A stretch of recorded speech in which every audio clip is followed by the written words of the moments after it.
Donc, bonsoir à toutes et à tous. Je m'appelle Esther Ojeda et je fais partie de l'équipe internationale de la clinique Fertila. Nous vous souhaitons la bienvenue à ce webinaire que nous avons organisé en collaboration avec Charlotte Coutts, accompagnante en fertilité et créatrice de Graines d'Envie, et avec le docteur Frédéric Amoffa, directrice médicale de la clinique Fertilab et gynécologue et spécialiste en PMA. Au cours de cette conférence, qui a pour titre Comment mettre toutes les chances de son côté pour tomber enceinte, Charlotte Coutts vous présentera son approche pour mieux vivre le parcours de PMA. Je vous explique tout d'abord la dynamique de ce webinaire. Donc, tout d'abord, c'est Charlotte qui va faire une petite présentation. Après cette présentation, le docteur Moffa vous dira aussi quelques paroles, et peut-être Charlotte et Frédéric Moffa, le docteur Moffa, ils vont interagir entre elles. Et après, il y a une dynamique pour parler entre vous. Si vous, c'est comment vous pouvez vous adresser vos questions à Charlotte ou au docteur Moffa. C'est facile. Dans la section appelée questions, vous devez écrire tous vos doutes. Très important. Seulement dans la section questions. Si les questions sont adressées à Charlotte, vous devez mettre tout d'abord questions adressées à Charlotte, 2 points, et vous mettez le message. Et si c'est pour le docteur Moffa, questions adressées au docteur Moffa. La section chat, vous pouvez parler entre vous.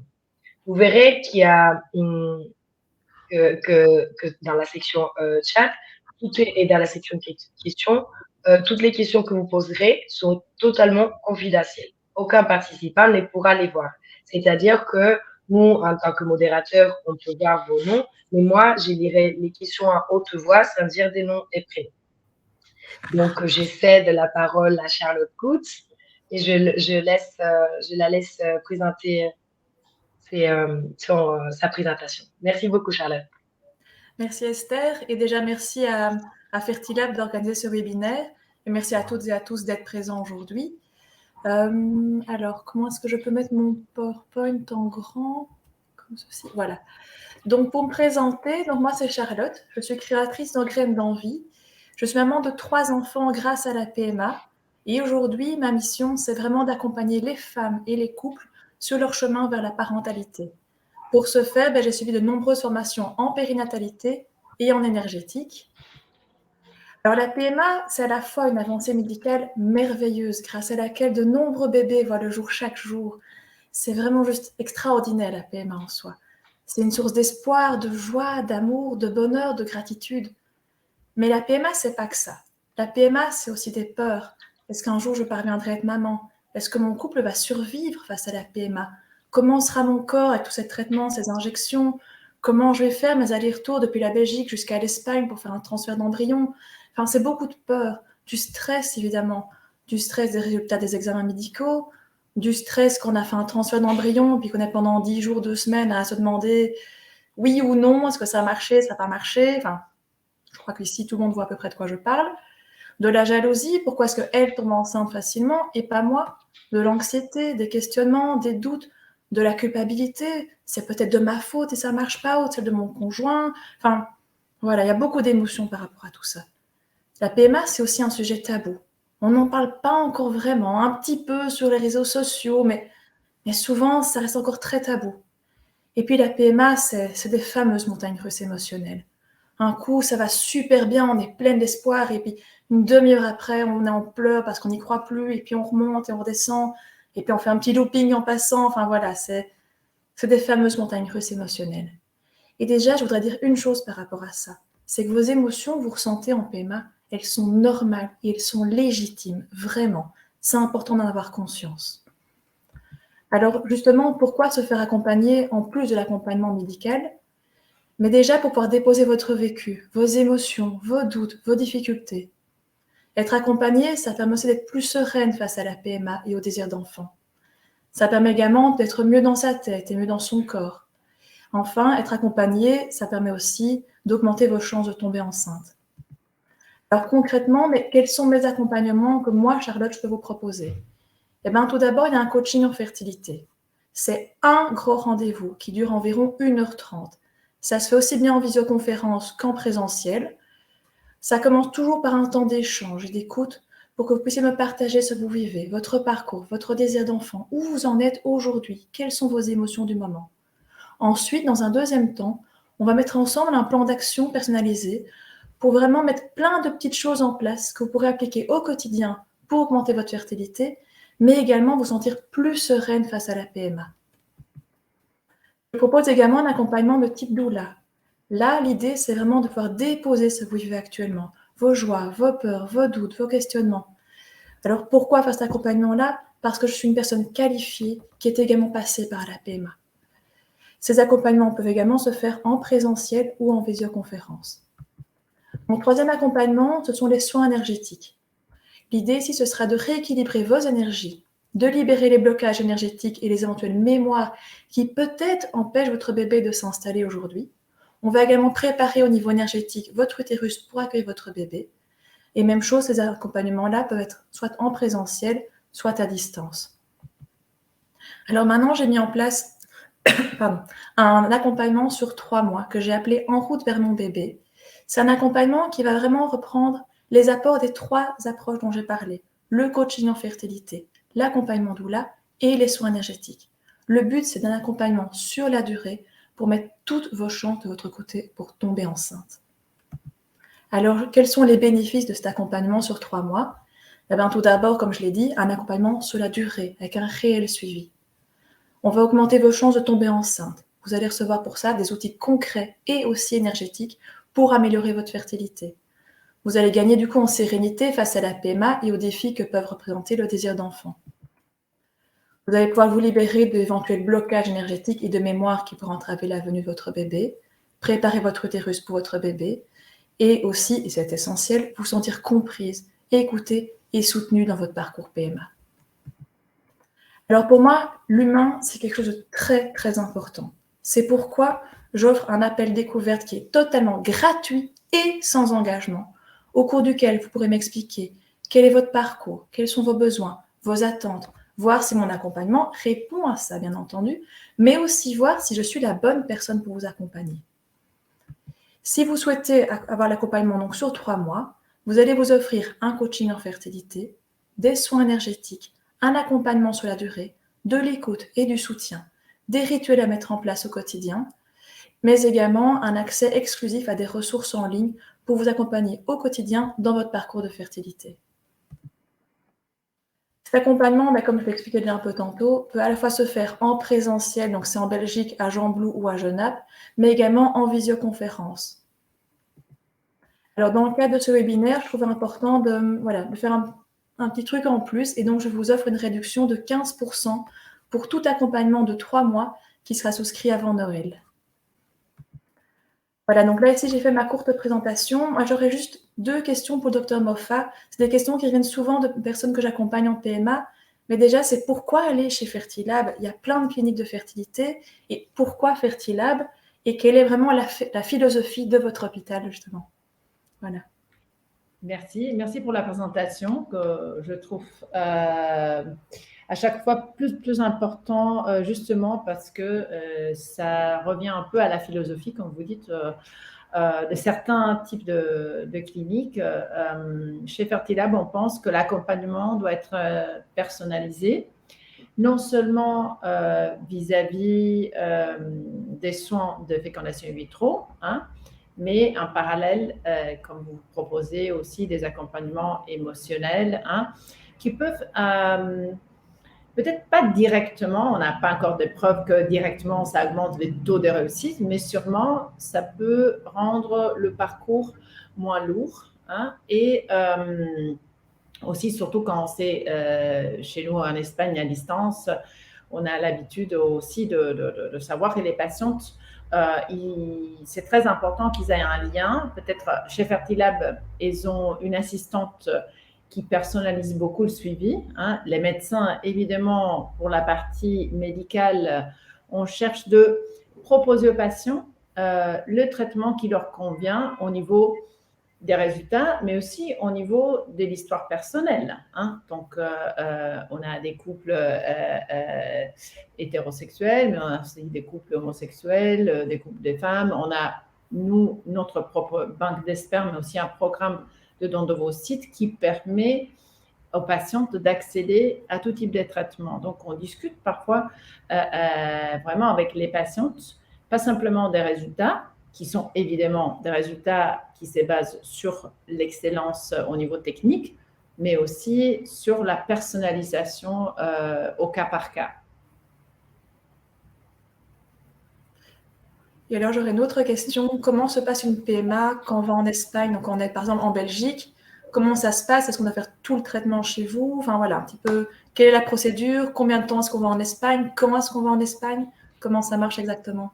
Alors, c'est plus facile à dire, à faire qu'à dire quasi. Parce que, effectivement, aujourd'hui, je viens de faire le transfert à un chouette couple qui venait justement de Bruxelles. Et peut-être, vous le savez, ou certains patients savent que moi, j'ai travaillé en Belgique en certain temps. Donc, j'ai beaucoup de connexions avec des confrères et consoeurs en Belgique, à Bruxelles notamment, mais aussi dans le reste de la Belgique. Mais donc, le suivi à distance, c'est quelque chose qui est assez facile, qui permet à la patiente de programmer ses contrôles chez leur propre gynéco sans devoir voyager plus que vraiment le jour du traitement. Soit si c'est une FIV avec stimulation ovarienne, on fait tout en Belgique et on envoie les résultats et nous, les médecins, on regarde les résultats et les patients arrivent juste le jour du prélèvement ovocytaire. La même chose pour le transfert. Donc, la plupart des cas, il ne faut pas rester à Barcelone plus qu'un jour et demi. Voilà. D'accord. Et statistiquement parlant, vous avez plutôt des dons d'ovocytes, des dons d'embryons, des dons de sperme, ou c'est aussi parfois des couples pour qui ça a échoué dans leur pays, qui viennent chez nous, chez vous peut-être pour la technologie ou pour les avancées propres à votre Voilà, on a sincèrement, on a tout type de demandes. On a aussi pas mal de fécondation in vitro, comme vous dites, sur des cas peut-être parfois assez compliqués, soit des cas qui ont complété le nombre de cycles possibles dans leur pays ou qui ont eu plusieurs échecs. Nous, on fait beaucoup de diagnostics implantatoires. Et sur les fécondations in vitro, on fait beaucoup de tests génétiques si c'est nécessaire pour les anomalies des chromosomes, pour l'âge maternel ou pour des anomalies du sperme, ou aussi pour les échecs à répétition, pour les fausses couches à répétition. Et aussi, on a la technologie pour faire aussi des FIV pour des maladies génétiques rares, comme la mucoviscidose ou, voilà, encore une fois, exemple direct, aujourd'hui, je viens de faire une consultation en ligne avec un couple italien. Donc, ils ont découvert qu'ils sont porteurs d'une mutation génétique assez rare. Donc, ça, c'est des demandes. Évidemment, l'Espagne est sûrement donc les pays où l'accès aux dons d'ovocytes et aux dons de sperme est assez facile. Quand je dis facile, ça ne veut pas dire qu'il n'y a pas des règles assez strictes, mais on a un bon programme de dons avec un bon nombre de donneuses et des donneurs. Donc, aussi les matchings physiques et génétiques entre les patients et les donneurs sont plus rapides. On a des listes d'attente pratiquement à zéro. On n'a pas de liste d'attente. Et justement, est-ce qu'on peut choisir son donneur en Espagne? Non, dans le sens qu'on ne peut pas, comme c'est anonyme, on ne peut pas choisir sur un book ou absolument pas, mais il faut savoir que l'équipe médicale, il va faire un bon appariement et ça se base évidemment sur le phénotype de la patiente ou du patient, dans le cas du don de sperme, pour essayer d'avoir un matching phénotypique le plus ressemblant possible. Mais ce n'est pas le patient qui peut choisir entre un groupe de donneurs. Non, ça, ce n'est pas possible parce qu'il y a l'anonymat. On ne peut pas montrer les photos des donneurs et donneuses. D'accord. Il y a une limite d'âge pour la PMA en Espagne? Strictement pour la loi, non. Donc, c'est donc en fonction de la sécurité de la patiente pour avoir une grossesse. Mais c'est clair que nous, on a posé une limite que la plupart des cliniques ont posée pour la sécurité des patientes, c'est 50 ans pour un transfert d'embryon. Ah oui, d'accord. Après, on fait dans certains cas assez spéciaux, on peut faire une exception jusqu'au 51, mais la limite pour une demande de PMA, la limite d'âge pour les femmes, c'est 50. D'accord. Et quel est le taux de réussite justement quand c'est une PMA tardive comme ça?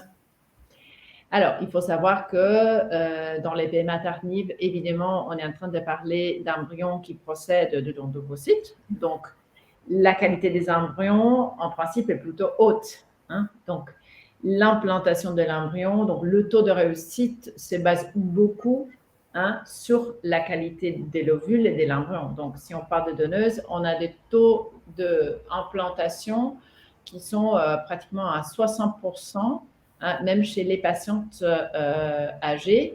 Pour chaque blastocyste qu'on transfère, nous, on fait toujours des transferts uniques. Et ça, c'est très important parce que surtout, quand la demande est chez une femme qui est âgée, le risque, si on transfère 2 embryons à la fois, on n'obtient pas spécialement un meilleur taux de réussite, on a directement plus de risques de fausses couches parce que les grossesses gémellaires sont plus risquées.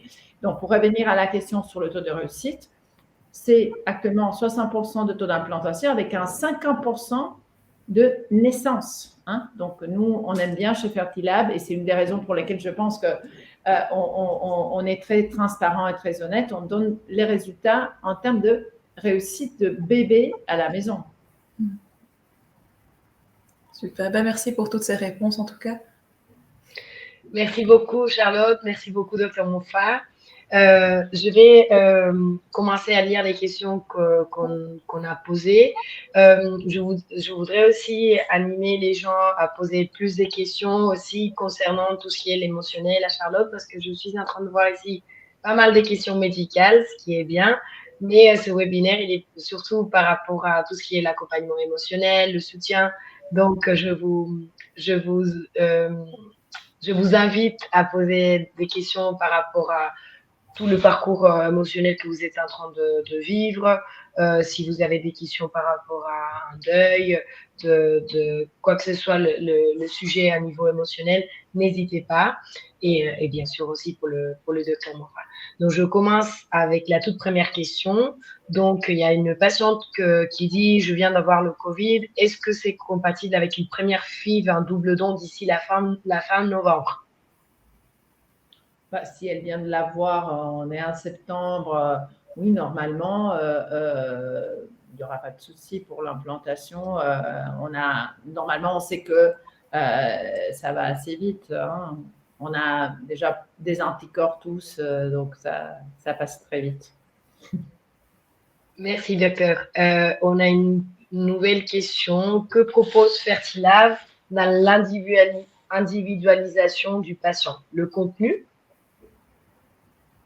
Je n'ai pas compris. Que propose Fertilab dans l'individualisation du patient? Le contenu? C'est deux questions faites par la même personne. À travers quel instrument on propose la personnalisation? Comme je dis, tout d'abord, il y a un médecin traitant, que c'est les médecins. Donc, on est une équipe de 10 gynécologues, hein, on a aussi un andrologue. Mais évidemment, chaque couple a son médecin titulaire qui va suivre le dossier, qui fait la première consultation, qui va suivre le dossier et donc qui est au courant vraiment de tout ce qui se passe tout au long des traitements.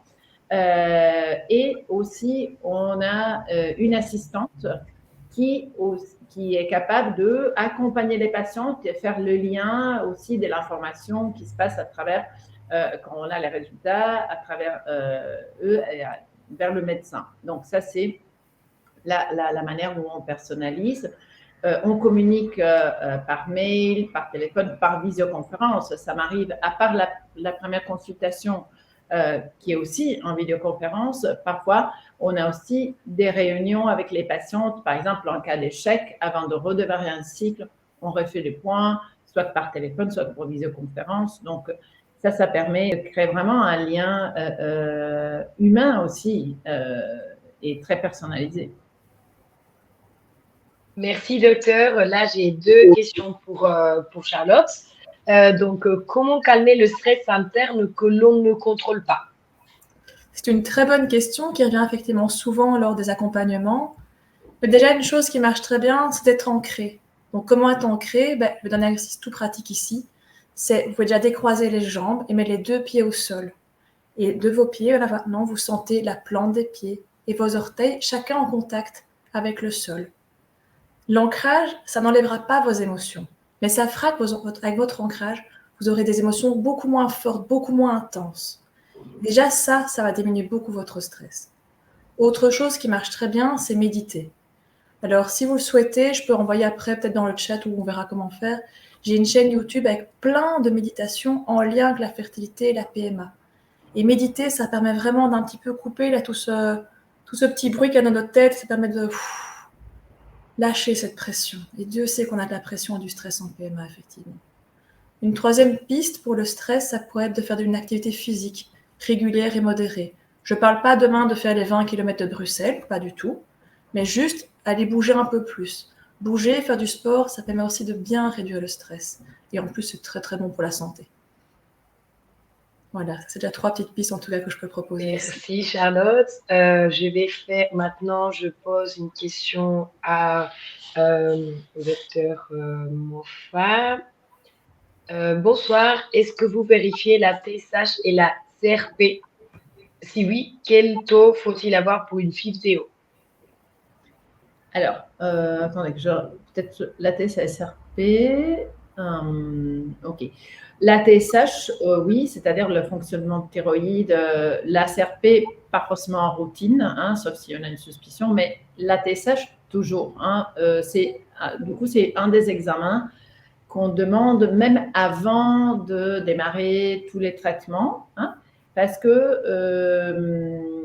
des déséquilibres du thyroïde, hein, parfois sont inaperçus parce que c'est asymptomatique, mais ça peut compromettre le résultat, même si il n'y a pas un gros souci de la thyroïde. Et sous stimulation ovarienne ou sous traitement hormonal, la thyroïde peut vraiment se décompenser. Donc oui, et si une patiente a un problème thyroïdien, on va faire vraiment un suivi de la TSH tout au long du parcours. Oui.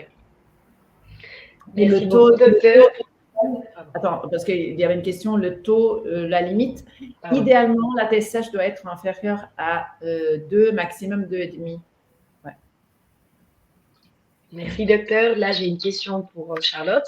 J'ai 47 ans et je suis célibataire. Je fais donc une adoption d'embryon. Si elle fonctionne, à quel moment je peux lui raconter son histoire à mon bébé? Dès que c'est le bon moment pour vous. Ça peut déjà être maintenant, dès que le bébé est dans le ventre. Honnêtement, il n'y a pas de moment parfait. Ce sera votre moment parfait qui sera le mieux. Vous sentirez à un moment donné quand ce sera le bon moment. Il y a des femmes qui en parlent dès que l'embryon est dans leur ventre. Elles en parlent tout de suite à leur bébé. D'autres attendent la naissance, d'autres attendent que l'enfant soit plus grand. Voilà, écoutez-vous et je pense que toutes les réponses sont là, à l'intérieur de vous, dans votre cœur. Merci Charlotte. Une nouvelle question pour vous. Je suis très stressée à la perspective de la PMA. Des conseils pour assurer un transfert le plus serein possible. Que me conseillez-vous avant le transfert? Massage, ostéopathie? Effectivement, voilà, être accompagné par rapport au stress, c'est important par rapport à la PMA. Donc, comme je l'ai tantôt, plusieurs outils. Donc, il y avait l'ancrage, la méditation, l'activité sportive. Maintenant, à côté de ça, il y a également des outils plus énergétiques pour préparer pour cette PMA. Un outil tout simple en énergétique, c'est mettre vos 2 mains sur votre utérus, sur le bas du ventre, là. Et vous imaginez un grand soleil qui illumine tout votre ventre. Et au plus il est lumineux, au plus ça va aider votre bébé à s'incarner. Merci. J'ai une nouvelle question. Maintenant, c'est pour le docteur Moffat.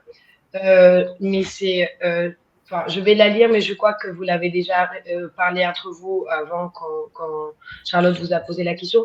Pour PMA solo femme, quelles sont les informations sur un donneur? Est-ce qu'on peut choisir les caractéristiques, cheveux, yeux, taille, voir les photos d'un adulte? Ok, donc je viens de répondre avant, mais donc les caractéristiques sont choisies, comme je disais, sur la base des caractéristiques physiques de la receveuse et on va donner à la receveuse les informations sur l'âge, le groupe sanguin, à savoir que les caractéristiques physiques, voilà, sont choisies sur ces données. Et nous, c'est pas possible de voir une photo, comme je disais avant, pour garder l'anonymat des nos donneurs. On ne peut pas montrer les photos. C'est vraiment la loi espagnole, hein, c'est pas Fertilab, hein, c'est vraiment ça. C'est vraiment très bien marqué dans la loi. Merci, docteur. J'ai une nouvelle question pour vous. Pour les ordonnances d'échographie de contrôle de prise de sang, comment cela se passe-t-il? Elles ne sont pas valables en France, j'imagine.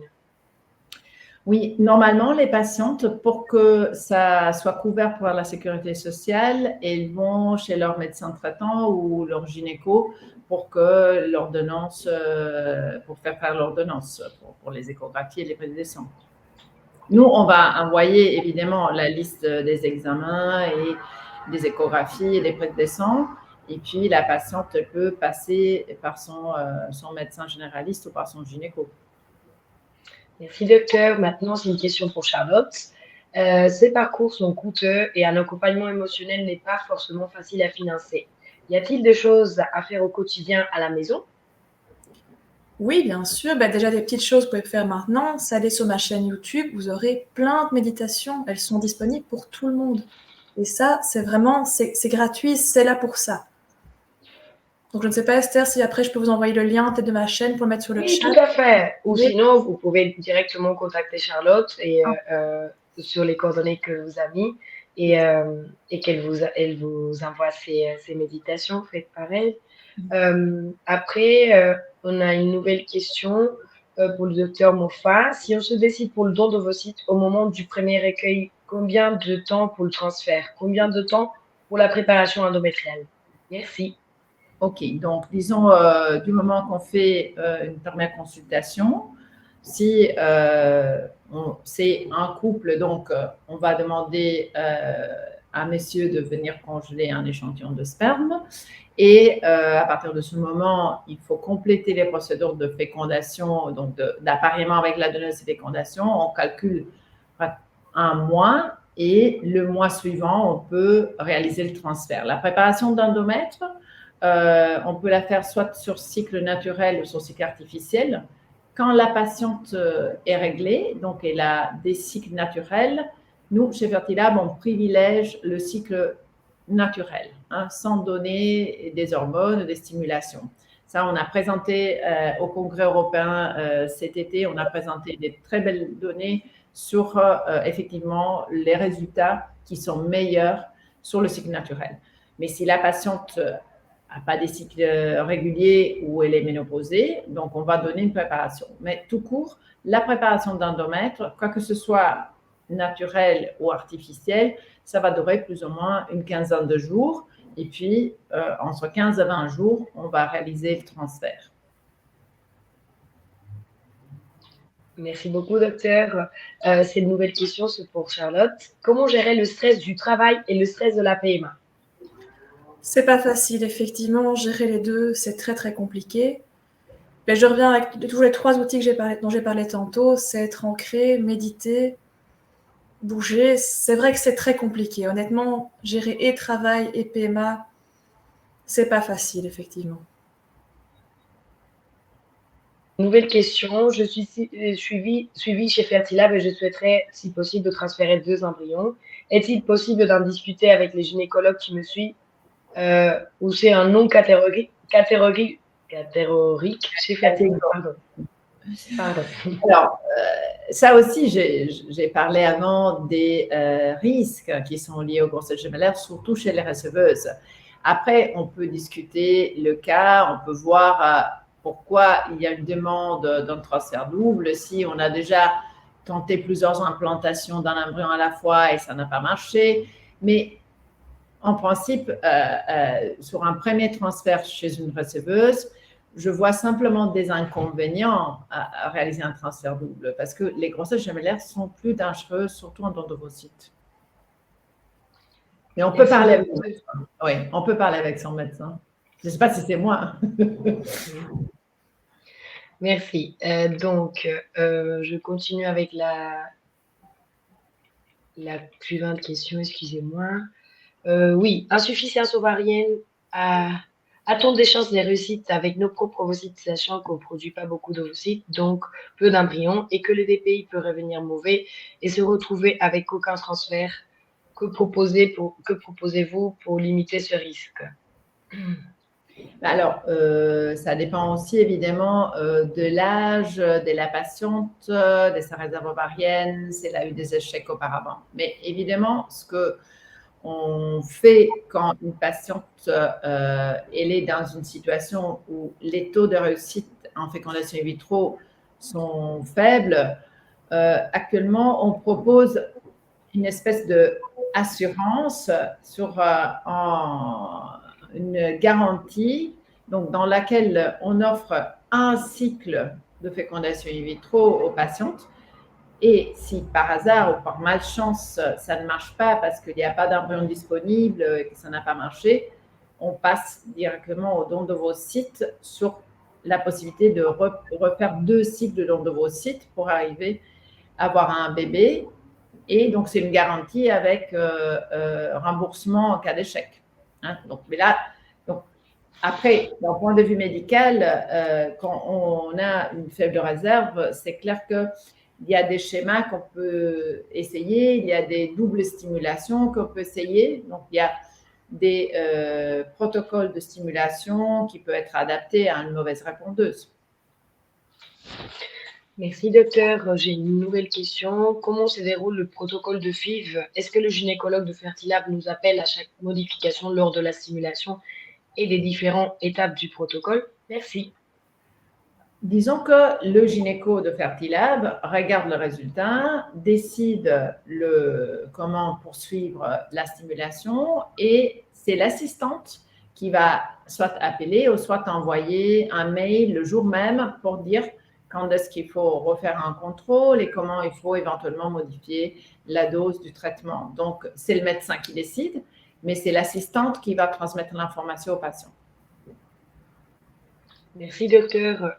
J'ai une nouvelle question. Je suis un homme de 38 ans diagnostiqué de OATS sévère avec un taux de fragmentation ADN spermatique à 60%. Est-ce que les compléments alimentaires antioxydants peuvent faire baisser cet indice de fragmentation et par quels autres moyens puis-je faire baisser ce taux? OK. Donc, dans ce contexte, on a pas seulement la fragmentation, mais c'est un contexte évidemment d'un sperme qui a une pathologie. Donc, c'est clair que les antioxydants peuvent aider, mais c'est un type de traitement dans lequel on ne peut pas vraiment être sûr que ça va diminuer suffisamment pour considérer, pour arriver à la normalité. Hein, ça peut arriver. Donc, on peut tout faire, on peut prendre des antioxydants, mais surtout, c'est des traitements qui vont durer 1 mois, 2 mois, 3 mois. Hein, donc, ce n'est pas du jour au lendemain qu'on observe une amélioration. Et puis, il faudrait voir pourquoi on a cette situation. Parfois, c'est un varicocèle. Alors, il faudrait voir un andrologue pour voir si, à part les antioxydants qui peuvent aider, s'il y a vraiment une cause qui peut être modifiée ou pas. Merci beaucoup, docteur. Maintenant, c'est une question que je ne sais pas trop si c'est Charlotte en tant que doula, accompagnement doula, ou à vous, docteur, en tant que gynécologue. J'ai une nouvelle question. Pensez-vous qu'à 47 ans, je peux accoucher de manière naturelle ou est-ce que c'est trop dangereux? Je vais peut-être répondre d'un point de vue médical. Si la patiente est en bonne santé et il n'y a pas de problème gynécologique, oui, on peut accoucher. Moi, j'ai des patientes qui ont 50 ans et qui ont accouché par voie vaginale. Hein. Mais c'est clair que c'est des accouchements qui doivent être bien suivis. Mais si la patiente est en bonne santé, pourquoi pas? Et si je peux rajouter quelque chose, c'est important encore plus d'être hyper bien accompagné à l'accouchement, d'avoir votre sage-femme ou votre doula à l'accouchement pour vraiment mettre toutes les chances de votre côté pour avoir un accouchement physiologique aussi le jour de la naissance de votre bébé.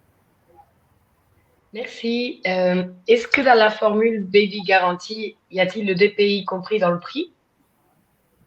C'est une bonne question. Donc, évidemment, la patiente, c'est une patiente qui a déjà eu un entretien avec Fertilab. Donc, il faut dire qu'est-ce que c'est Baby Ferti. Baby Ferti, c'est justement cette garantie dans laquelle, si on n'arrive pas à vous accompagner jusqu'à l'accouchement, on va rembourser. Okay, donc, dans ce type de garantie, il y a 3 cycles disponibles, hein, surtout si c'est la garantie Baby Ferti en don de vos sites, c'est avec potentiellement 3 donneuses différentes. Et il y a des techniques qu'on peut rajouter si c'est nécessaire. Hein. Donc, l'équipe médicale va dire si c'est nécessaire appliquer le DPI. Le DPI, c'est les diagnostics des chromosomes sur les embryons. Donc, cette technique, comme c'est une technique assez sophistiquée de diagnostic génétique et c'est indiqué s'il y a un problème à la base, c'est la seule technique complémentaire qui n'est pas comprise dans le programme de garantie Baby Ferti. Toutes les autres techniques de sélection du sperme, l'embryoscope, la congélation des embryons, les transferts des embryons congelés, tout ça est compris. Mais le diagnostic génétique des embryons, ça, c'est pas compris. Merci, docteur. Cette nouvelle question, je crois que c'est pour Charlotte. Y a-t-il des compléments alimentaires à prendre pour favoriser la fertilité et l'implantation? Moi, je n'ai pas de formation médicale, donc je ne donne jamais quoi que ce soit comme conseil là-dedans. Maintenant, je ne sais pas si le docteur Moffat a peut-être une réponse par rapport à ça. C'est clair que de plus en plus, il y a évidemment des compléments alimentaires, des vitamines. On sait tous que l'acide folique, par exemple, protège toutes les patientes, mais même celles qui ne font pas la PMA. Hein. Donc, si on envisage une grossesse, il faut supplémenter avec de l'acide folique pour réduire les risques, par exemple, du défaut de la colonne vertébrale de l'embryon. Mais de plus en plus, sur le système immunitaire, on voit que la prise de compléments comme les oméga-3, les zinc, les sélénium, la vitamine D, c'est très importante. Hein. Donc, il y a des études qui ont montré qu'un déficit de vitamine D augmente le risque de fausse couche. Hein. Donc, c'est clair que le complément qu'on donne pendant la grossesse, hein, il y a aussi des compléments qu'on peut démarrer avant et certains sont spécifiques. Et de plus en plus aussi avec les probiotiques, hein, parce que le fait d'avoir une microbiote, hein, vous savez qu'on pense qu'on n'est pas habité, mais il y a plus de bactéries que de cellules presque dans l'être humain. Et donc, la microbiote, hein, surtout au niveau de l'utérus, du vagin, ça doit être une microbiote en équilibre. Et donc, parfois, on ne se rend pas compte, on n'a pas des symptômes, on n'a pas une infection, mais on peut avoir un déséquilibre de notre microbiote parce que peut-être on mange d'une manière pas idéale ou simplement parce que c'est comme ça, on a un petit déséquilibre. Eh bien, donc, déjà, prévenir ça avec la prise des probiotiques, ça peut aider l'implantation. Merci, docteur. J'ai une question pour Charlotte. Le traitement implique des piqûres. Comment atténuer la peur? Je ne supporte pas du tout les piqûres. C'est une bonne question. Mais ça, c'est vraiment quelque chose qu'on peut voir en énergétique lors d'un rendez-vous. Il y a vraiment des choses pour aider à déprogrammer cette peur et aller voir plus loin qu'est-ce qui fait peur. Mais là, c'est vraiment dans le cadre d'un accompagnement parce qu'ici, là, je pourrais prendre une heure pour détailler tout ça. Merci, Charlotte. Quelle est la différence entre une sage-femme et une doula? La sage-femme a tout un bagage médical que je n'ai pas. Maintenant, l'accompagnement est très différent et complémentaire. Donc souvent, une femme va avoir et une sage-femme et une doula, et il n'y a pas de concurrence entre les deux. On fait deux choses conjointement. Le sport peut-il améliorer le sperme? Je pratique, ça c'est impatient, je pratique de la musculation 4 fois par semaine à hauteur de 1h30. Est-ce trop, docteur Mouffa? En principe, non. C'est bien le sport. Après, je ne connais pas des études qui mettent en relation vraiment le temps qu'on dédie au sport avec la qualité du sperme. Mais une chose est importante, hein, parce que quand on parle de musculation, c'est aussi important d'éviter des compléments qui contiennent des hormones, des anabolisants, hein, parce que ça peut au contraire être vraiment détriment pour le sperme. Donc, l'activité en soi-même, pas de souci. Au contraire, c'est antioxydant peut-être hein, de faire du sport. Et puis, mais surtout pas pour la musculation, utiliser des substances anabolisantes qui ont des hormones qui sont nocifs pour le sperme. Merci, docteur. J'ai une nouvelle question. Est-ce qu'une FIV avec ponction fait diminuer la réserve ovarienne? Non. Donc, la question, c'est peut-être, est-ce que je fais une FIV, on va me retirer des ovocytes et je vais perdre mon trésor de réserve ovarienne? Non, mais voilà, c'est normal de se poser des questions. En réalité, il faut savoir que dans les ovaires, on a des milliers d'ovocytes, mais beaucoup plus. C'est-à-dire qu'à la naissance, une bébé femelle, elle a 300 000 follicules, ok? Grosso modo. Après, chacun a sa génétique. Donc, il y a des femmes, donc des petites filles qui ont plus de stock ovarien. Il y en a qui en ont moins. Ok. Mais donc, tout au long de notre vie, c'est pas simplement avec les ovulations qu'on va perdre notre, disons, notre réserve ovarienne. Parce qu'à chaque mois, avec le follicule qu'on ovule, ils vont avec des petits follicules qui n'arrivent pas à l'ovulation, mais qui vont partir aussi. Donc, qu'est-ce qu'on fait avec les stimulations de FIV? On donne des hormones pour que les petits follicules qui seraient quand même perdus avec l'ovule qui a ovulé naturellement, on les sauve, on dirait. On permet d'avoir une ovulation multiple. Mais donc, ça explique pourquoi on n'est pas en train d'épuiser la réserve parce qu'on fait des stimulations. On peut en faire. Après, je ne conseille pas de faire 10 fécondations in vitro. Donc, c'est-à-dire que parce que les stimulations, elles peuvent être quand même gênantes, mais pas parce qu'on réduit sa propre réserve. Merci, docteur. J'ai une patiente. Vous pouvez-vous noter le nom de la chaîne YouTube, s'il vous plaît, Charlotte? Donc, si vous pouvez le noter, Charlotte, sur la section appelée chat en bas à droite. Et oui. Comme ça, les patientes pourront visiter votre chaîne YouTube. Oui, et je cherche le lien sur Internet. Là, j'avoue que je ne l'ai pas ici. Il n'y a pas de souci. Sinon, les patientes peuvent écrire à votre adresse mail charlotte@graindenvie.be. Et Charlotte vous l'enverra volontiers. Donc, j'ai une nouvelle question pour le docteur Moffat. Je suis réglée, mes cycles sont réguliers, j'ai 45 ans. Le cycle dernier, j'ai eu une semaine de retard avec 2 symptômes de grossesse. Est-ce que je peux bénéficier de la solution sur cycle naturel?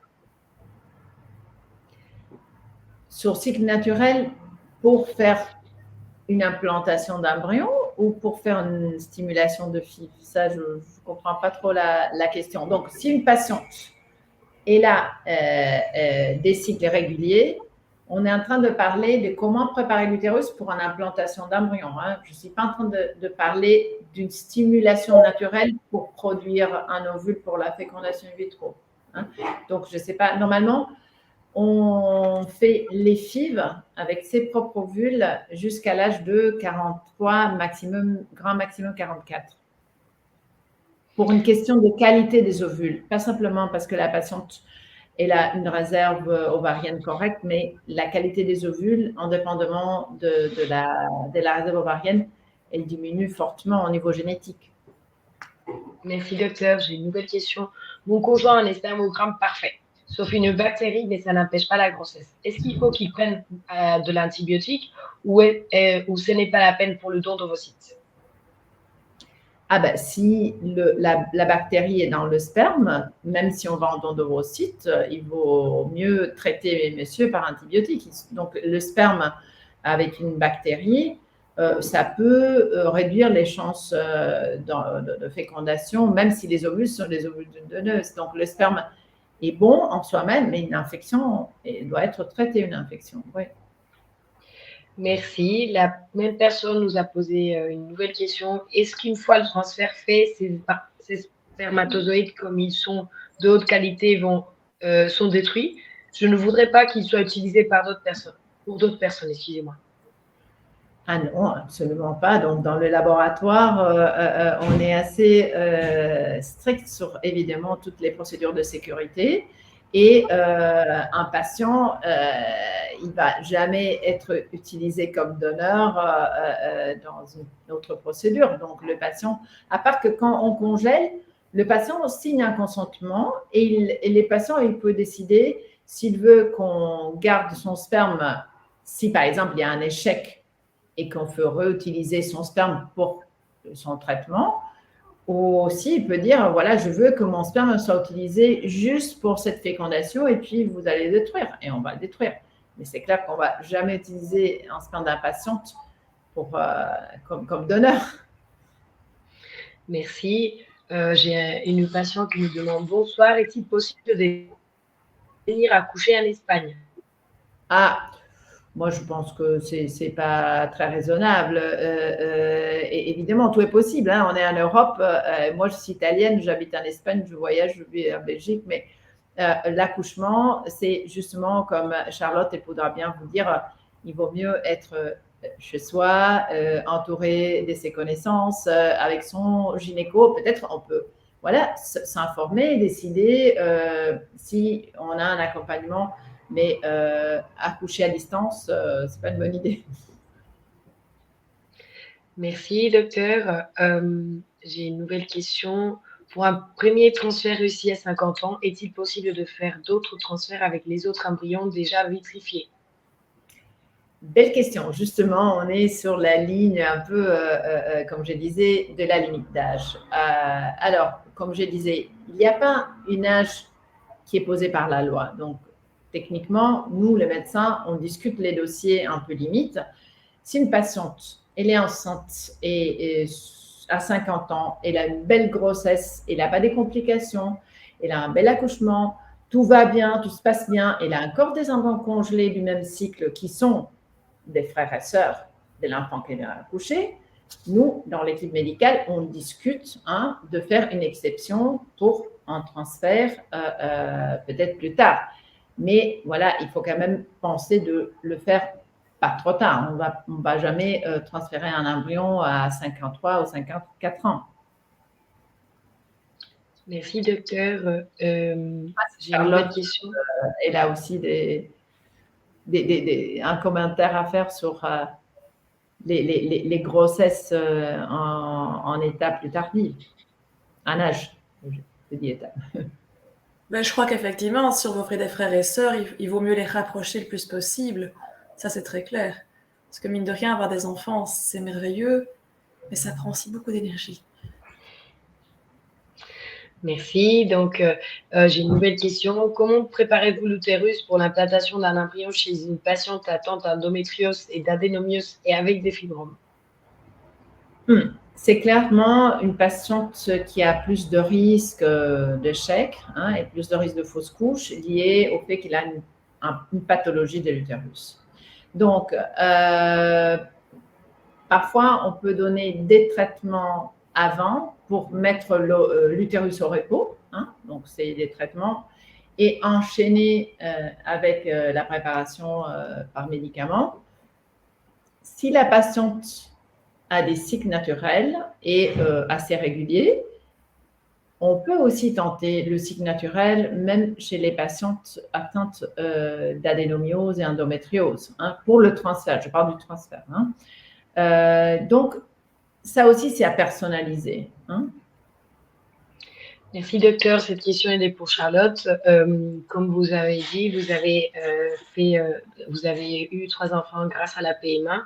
Comment vous avez vécu ça au niveau émotionnel et qu'est-ce que vous aurez aimé, comment vous aurez aimé qu'on vous accompagne au niveau émotionnel quand vous avez fait ces tentatives de PMA? C'est une très bonne question. Mes 2 premiers enfants, je savais même pas qu'il y avait moyen d'avoir un accompagnement à côté. Donc, j'ai vécu les montagnes russes de la PMA bien comme il faut. Et c'est vrai que mon 3e, là, par contre, je me suis rendu compte que c'était important d'être accompagnée. Et là, c'était très, très différent. J'ai fait ce que j'appelle une PMA super zen. J'y suis allée vraiment avec le sourire aux lèvres en me disant « ça va aller, je suis zen, je suis cool. Au pire, j'ai déjà 2 enfants, j'ai pas à me plaindre. » Donc voilà, après ce que j'aurais aimé, mais c'est vraiment de l'écoute, du soutien. Quelqu'un qui ne me dise pas « mais arrête d'y penser, ça viendra tout seul » parce que c'est juste, ça rend fou. J'aurais aimé avoir des personnes proches de moi qui puissent me soutenir, connaître les soins énergétiques. À l'époque, je ne savais même pas qu'on pouvait faire un soin énergétique qui pouvait aider par rapport à l'implantation d'un embryon. Je ne savais même pas que ça existait. J'aurais aimé savoir que méditer, c'était intéressant. J'aurais aimé savoir comment gérer mon stress. Enfin, il y a tellement de choses que j'aurais aimé savoir à ce moment-là. Mais voilà, je crois que c'est partie de la vie. Et c'est ce qui m'a permis de me construire et de construire aujourd'hui l'accompagnement que j'offre justement aux personnes qui sont en PMA. Merci beaucoup, Charlotte. J'ai une nouvelle question pour le docteur Mouffa. Pensez-vous qu'il est bon d'essayer une FIV avec don des spermes et les propres ovocytes de madame si son taux d'AMH est de 0,94 et TFSH de 4,1, 38 ans? Donc, je ne connais pas plus de détails dans l'histoire. Je ne sais pas s'il y a eu des chèques auparavant, mais imaginons qu'ils n'ont jamais essayé. Effectivement, il y a une possibilité de tenter une FIV. Donc, on n'est pas en train de parler d'une femme vraiment très, très âgée qui a dépassé la quarantaine. L'AMH est faible, donc la réserve ovarienne n'est pas idéale, mais on n'est pas sur des niveaux super faibles. L'idéal, c'est aussi d'avoir l'information des follicules. Donc, vous savez qu'il y a une échographie qu'on peut faire au début des cycles pour la compte des follicules intra, c'est-à-dire les petits follicules. Donc, ça, c'est aussi une information de plus sur la réserve ovarienne. Mais tout court, je pense qu'on peut tenter. Là, si la question est aussi quelle possibilité on a, c'est clair que ça existe une possibilité d'échec liée à la faible réponse et à la qualité des ovocytes, mais je pense qu'on pourrait tenter. Merci, docteur. Combien d'échographies doit-on faire avant un transfert de don d'ovocytes pour préparer l'endomètre? Combien d'échographies? Alors, si, normalement, avec une ou deux échographies, ça suffit. Donc, normalement, ça dépend aussi si c'est cycle naturel ou c'est cycle artificiel. Dans le cycle artificiel, normalement, comme c'est plus contrôlé au niveau médical, normalement, avec une seule échographie, ça suffit. Sauf si l'endomètre ne répond pas bien, qu'il faut recontrôler. Sur le cycle naturel, normalement, il faut faire 2 échographies pour voir quand la patiente s'approche de son ovulation naturelle. Merci, docteur. On arrive aux dernières questions. Est-ce qu'à 42 ans, on peut faire une cryoconservation de nos ovocytes ou c'est trop tard? Alors, c'est une très belle question parce que ça ouvre un peu la discussion sur la vitrification des ovocytes, donc sur la conservation de la fertilité chez les patientes. Normalement, l'idéal, c'est congeler bien avant la quarantaine parce que, idéalement, le nombre d'ovocytes qu'on doit congeler augmente avec l'âge parce que la qualité des ovules diminue. Donc, à 42 ans, la probabilité d'avoir un bon nombre d'ovocytes de côté et puis de pouvoir obtenir une grossesse est vraiment très, très faible. Donc, après les 40 ans, je déconseille la vitrification. Après, ce n'est pas interdit, mais on devrait congeler 50 ovocytes pour avoir une chance peut-être. Merci beaucoup. Donc, pour l'instant, nous n'avons plus de questions. Il est 19h55, donc parfait. Donc, si de toute façon, il y a des questions qui vous reviennent à l'esprit, il y a des questions que vous souhaitez poser à Charlotte par rapport à tout ce qui est le soutien émotionnel ou des questions au niveau médical au Dr Mouffa ou à notre équipe des médecins, n'hésitez pas à nous contacter. Ici, dans cet écran, vous avez les coordonnées de Charlotte tout en haut et nos coordonnées par notre site web, notre adresse mail à nous adresser les questions ou si vous souhaitez prendre un rendez-vous avec les Dr Mouffa ou un de nos gynécologues francophones, n'hésitez pas de nous contacter à l'adresse mail france@fertila.org que là, mon collègue, il est en train de vous l'écrire sur le chat. Mon collègue, il vous a aussi indiqué la chaîne YouTube de Charlotte et notre chaîne YouTube à nous. Nous serons ravis de répondre à toutes vos questions, de vous accompagner pendant ces parcours, que ce soit au niveau émotionnel ou au niveau médical. Donc, toute l'équipe Fertila avec Charlotte Coute, avec Graines d'Envie, ça serait un plaisir pour nous de vous accompagner pendant ces parcours. Donc, merci beaucoup à tous de nous avoir accompagnés pendant ce webinaire et je vous souhaite une belle soirée. Merci beaucoup, Dr Mouffa, et merci beaucoup, Charlotte. Merci. Merci à tout le monde. Merci Charlotte, je suis enchantée de vous connaître. J'ai vraiment un grand lien avec la Belgique et donc je suis contente de savoir qu'en Belgique, il y a quelqu'un qui peut suivre nos patients de point de vue émotionnel. Merci à vous, merci beaucoup. À très bientôt. Merci et belle soirée. Merci à tout le monde. Au revoir. Au revoir. Merci, au revoir.